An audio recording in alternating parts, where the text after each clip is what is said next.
السلام علیکم ورحمۃ اللہ وبرکاتہ، نحمدہ ونصلی علی رسولہ الکریم، اما بعد۔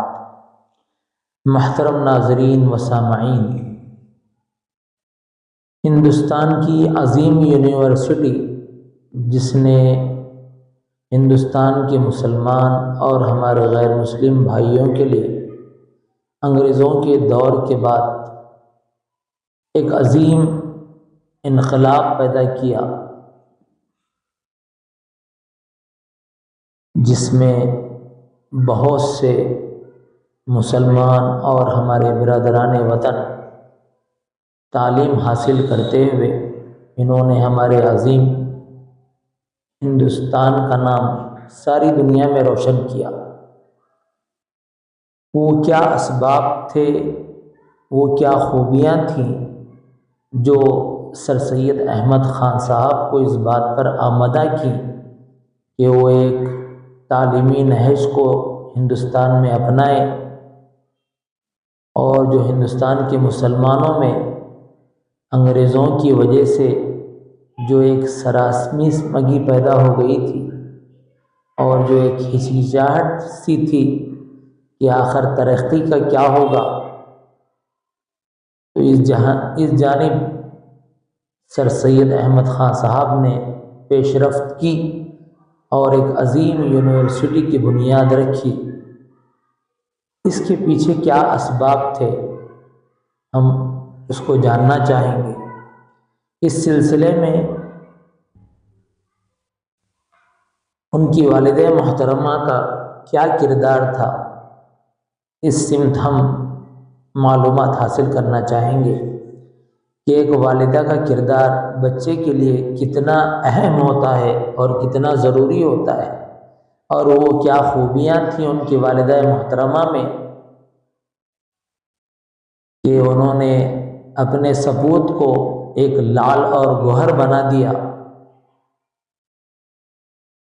سر سید احمد خان رحمۃ اللہ علیہ کی تربیت میں ان کی والدہ کا کردار۔ سر سید احمد خان ہندوستان کے عظیم مصلح، مفکر، معلم اور علی گڑھ تحریک کے بانی تھے۔ ان کی علمی ذہانت، سماجی شعور، وقت کی ضرورت کو سمجھنے کی صلاحیت اور قوم کے درد سے لبریز دل، یہ سب ان کے ذاتی رجحان کا نتیجہ نہیں تھے، بلکہ اس کے پیچھے ان کی ماں عزیز النساء بیگم رحمہ اللہ کی اعلیٰ تربیت، حوصلہ افزائی اور دعائیں موجود تھیں۔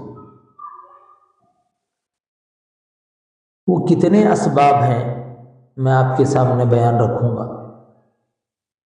دینی، علمی اور تہذیبی ماحول دینے میں والدہ کا کردار۔ سر سید صاحب کی والدہ نہایت دیندار، پاکیزہ، سمجھدار اور تہذیب یافتہ خاتون تھی۔ انہوں نے گھر میں ایک ایسا ماحول قائم رکھا جہاں قرآن کی تلاوت، نیک عمل، علمی گفتگو، اخلاقی تربیت، تہذیب اسلامی کا احترام روز کا معمول تھا۔ اسی ماحول نے سر سید کے دل میں علم دین اور اخلاق کی گہری بنیاد رکھی۔ خودداری اور وقار کی تربیت۔ ان کی والدہ نے سر سید صاحب میں بچپن سے خودداری، عزت نفس، غیرت، سچائی اور مضبوط کردار کی عادت ڈالی۔ وہ ہمیشہ کہتی، بیٹا، انسان کی عزت خیرات سے نہیں، اپنے عمل اور محنت سے بنتی ہے۔ یہی وجہ ہے کہ سر سید کبھی حالات کے سامنے نہیں جھکے اور ہمیشہ عمل، کوشش اور عزت نفس پر قائم رہے۔ مقصدیت اور سوچ کا صحیح رخ دینا سر سید احمد خاں کو ابتدا ہی سے علمی ذوق تھا، مگر اس کو سمت دینے میں ان کی والدہ کا کردار بنیادی تھا۔ وہ ان کے اندر یہ شعور پیدا کرتی رہتی، قوم کی اصلاح ضروری ہے، تعلیم ترقی کی کنجی ہے، جہالت سب سے بڑی بیماری ہے، مسلمانوں کو بدلتے زمانے کے مطابق تیار ہونا چاہیے۔ یہ خیالات بعد میں علی گڑھ تحریک کی بنیاد بنے۔ حوصلہ افزائی اور عملی تربیت۔ ان کی والدہ ہمیشہ بیٹی کی فکر، مطالعہ اور علمی دلچسپیوں کی حوصلہ افزائی کرتی تھی۔ نئے خیالات پر گفتگو، سوالات کا جواب، سوچنے کی آزادی، دلیل کی اہمیت، یہ سب تربیت انہیں ماں سے ملی۔ مذہبی اعتدال اور وسیع النظری۔ سر سید کی والدہ کا مزاج مذہبی اعتدال پر مبنی تھا۔ وہ فرقہ وارانہ شدت پسندی اور تنگ نظری سے دور تھی۔ انہیں بتایا کرتی تھیں، دین خیر خواہی کا نام ہے، نفرت کا نام نہیں۔ یہی وجہ ہے کہ سر سید نے ہمیشہ بین المذاہب ہم آہنگی، مسلمانوں کی اصلاح اور عقلی فکر کو فروغ دیا۔ مشکل حالات میں حوصلہ دینا۔ سر سید کا بچپن سے مالی دشواریوں سے گزرا۔ سر سید کا بچپن مالی دشواریوں سے گزرا۔ ان کے والد کا بہت جلد انتقال ہو گیا۔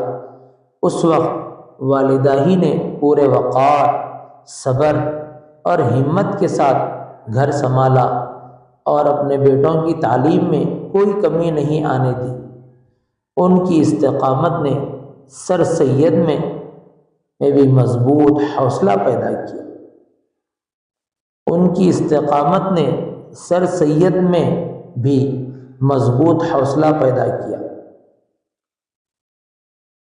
دعاؤں کا عظیم حصہ۔ سر سید احمد خاں صاحب ہمیشہ اعتراف کرتے تھے کہ میری ماں کی دعاؤں نے مجھے ہمت دی، راستہ دکھایا اور مقصد میں ثابت قدم رکھا۔ ایک نیک ماں کی دعا نے سر سید کو وہ مقام دیا جس نے آگے چل کر پوری قوم کی تقدیر بدل دی۔ سر سید احمد خاں کی کامیابی علمی بصیرت اور اصلاحی تحریک کی بنیاد میں ان کی والدہ کے تربیتی اثرات نمایاں ہیں۔ دینی و تہذیبی ماحول، اخلاقی تربیت، خودداری اور غیرت، علمی حوصلہ افزائی، وسیع النظری، قوم کا درد، صبر و استقامت اور اعلیٰ تربیتی دعائیں۔ اسی لیے کہا جاتا ہے کہ علی گڑھ تحریک کی اصل معمار سر سید کی والدہ تھی۔ ایک والدہ کے لیے بہت ضروری ہے کہ اپنے بچوں اور بچیوں کی تربیت کے لیے جس وسیع النظری کو پیدا کرنے کی ضرورت ہے، حوصلہ افزائی کرنے کی ضرورت ہے، غیرت اور خودداری پیدا کرنے کی ضرورت ہے، وہیں اخلاقی تربیت، دینی و تہذیبی ماحول کا فراہم کرنا، یہ تمام چیزیں اگر بچوں کو فراہم کی جائیں تو وہ بچے قوم کا معمار بن سکتے ہیں۔